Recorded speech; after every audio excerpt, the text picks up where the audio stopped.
Halo subscriber MBA Channel, selamat pagi, selamat siang, selamat sore, selamat malam. Kapanpun Anda menonton video ini, saya doakan Anda semua dalam keadaan sehat, sukses, dan berbahagia selalu. Rahayu, rahayu, rahayu. Oke, sama saya kali ini biasa Jerry, ya, SPMA Channel. Nah, hari ini saya akan mereview aja, mereview, membahas, review santai. Kita bincang-bincang dulu mengenai mustika pusaka lah ini, maksudnya pusaka Batara Karang atau Jenglot ya. Ya, betul. Jadi kita nanti akan menampilkan fisiknya juga selain kita membahas mengenai Jenglot, tapi kita juga akan memperlihatkan itu secara detail fisiknya. Oke, ya, apa yang mau dibahas dari ini? Nah, pertama kita akan membahas tentang ini dulu ya, Jenglot itu ada berapa jenis dan Batara Karang itu ada berapa jenis? Nah ya, ini saya bicara dari sudut pemahaman saya, pengalaman. Ini mungkin berbeda dengan pandangan teman-teman lainnya ya. Bukan berarti pengalaman saya paling benar, pandangan saya paling benar, atau teman-teman yang salah saya yang benar. Bukan seperti itu. Kita hanya sharing, itu cerita dari pengalaman saya. Silakan bisa diambil baiknya, kalau enggak ya silakan. Nah, dari pengalaman saya, Jenglot atau Batara Karang itu ada dua versi ya. Ya. Jadi ada versi yang Jenglot atau Batara Karang itu siluman. Oke. Nah, Jenglot itu lebih bermukim di daerah pegunungan atau gua-gua biasanya didapatkannya ya. Sedangkan Batara Karang itu banyak di daerah pesisir pantai. Hutan-hutan termasuk? Ya, tapi masih daerah pantai, dataran rendah, bukan pegunungan. Biasanya seperti itu. Yang biasanya yang saya temukan kayak begitu. Nah, kita ini masih bicara yang versi siluman lah. Ya. Kalau kita sebut gampangnya kan dengan umum itu ya siluman gitu loh. Nah, ada juga yang versi yang mendalami ilmu dari si siluman ini. Jadi manusia pertapa yang mendalami ilmu tersebut, namanya ilmu Batara Karang. Nah, biasanya manusia itu juga menjadi sosok fisiknya menjadi seperti Jenglot. Tidak lebur, tidak hancur, dia bisa menjadi fosil seperti membatu, itu bisa. Atau tubuhnya masih basah atau lembek, itu juga bisa. Macam-macam. Nah, jadi kebanyakan perbedaan ada juga yang pakai perbedaan Jenglot dengan Batara Karang. Kalau Jenglot itu fisiknya masih basah, kalau Batara Karang itu sudah fosil membatu. Nah, itu juga bisa. Pandangan orang berbeda-beda. Statementnya masing-masing ya. Dan ini kok.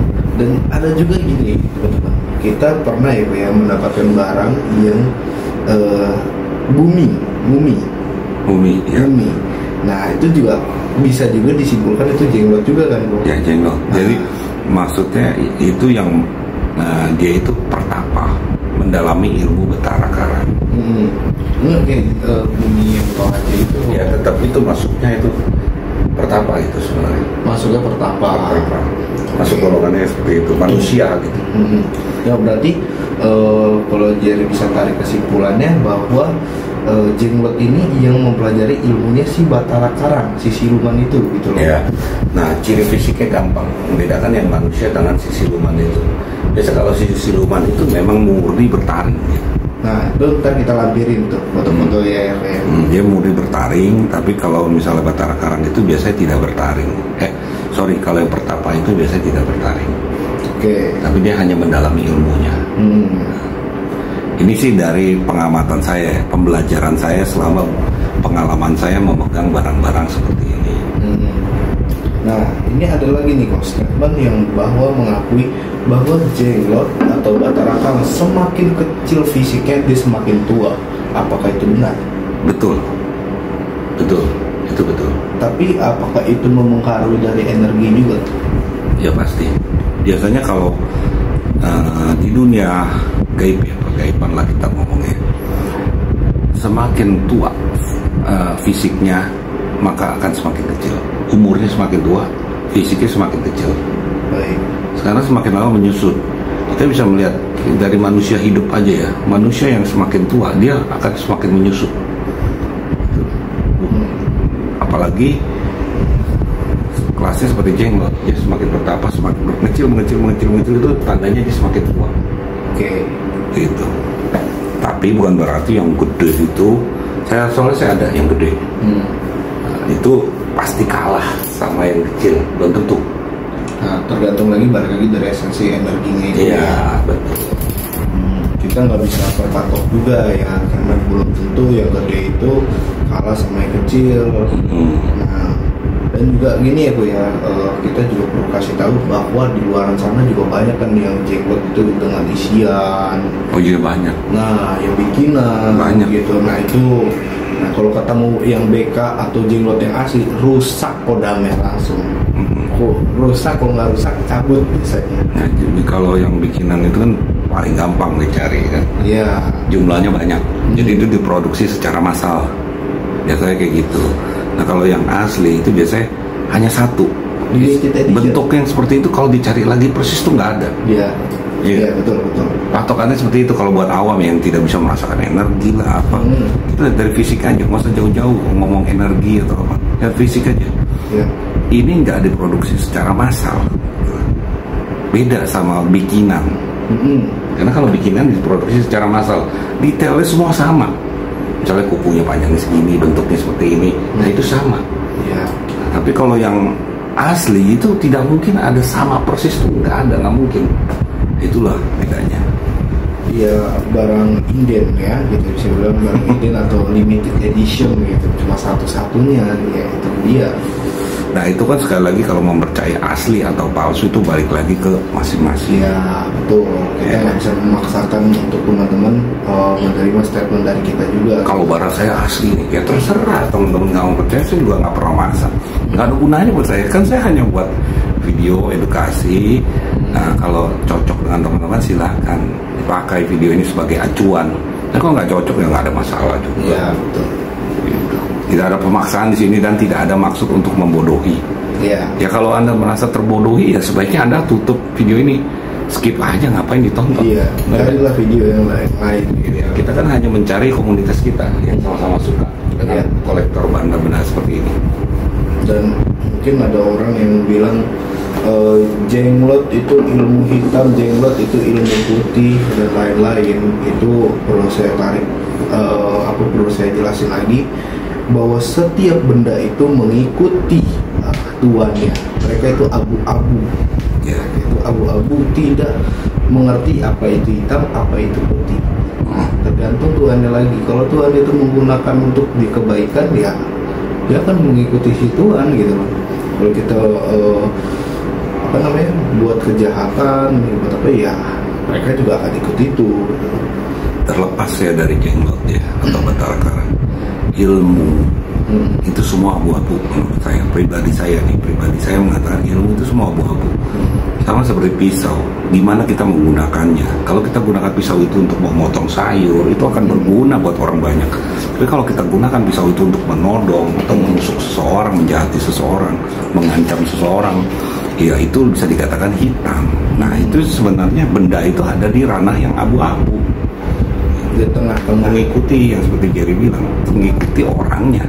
Ya itu memang yang perlu kita akui ya bahwa jenglot atau Batara Karang ini memiliki energi di atas rata-rata. Betul. Dan punya energi sifat yang keras, memang betul. Terkadang kalau kita nggak kuat untuk memegangnya, kita pun terpengaruhi ya sama dia ya. Makanya ada beberapa ritual atau yang kita bisa lakukan gitu ya, atau bermeditasi lah, lain-lain, itu supaya buat menguatkan wadah kita sendiri. Takutnya kita terpengaruh oleh dia juga gitu. Jadi ya ada yang bilang megang barang begitu nggak berguna, ya kembali ke orangnya juga. Nah, mindsetnya juga. Kalau nggak ngerti juga percuma gitu loh. Iya. Pakai sendal kanan kiri ya sama juga, tapi nggak kayak tahu. Iya.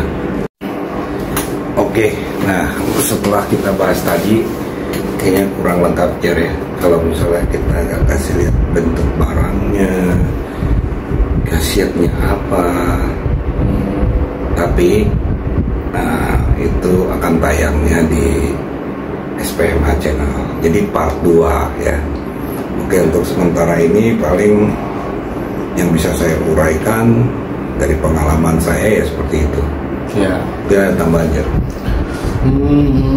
Nanti kita akan memperlihatkan juga kemampuannya si BK atau Jenglot ini sendiri ya Pak ya.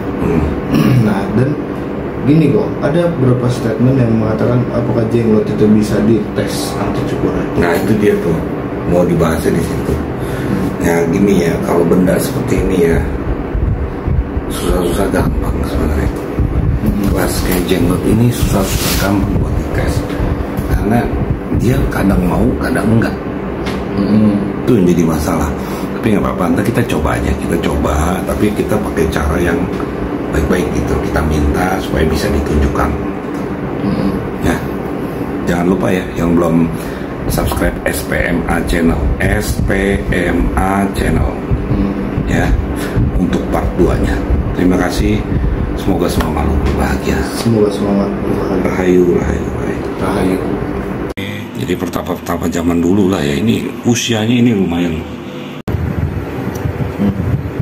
Ini kalau teman-teman dengar nih ada bunyi.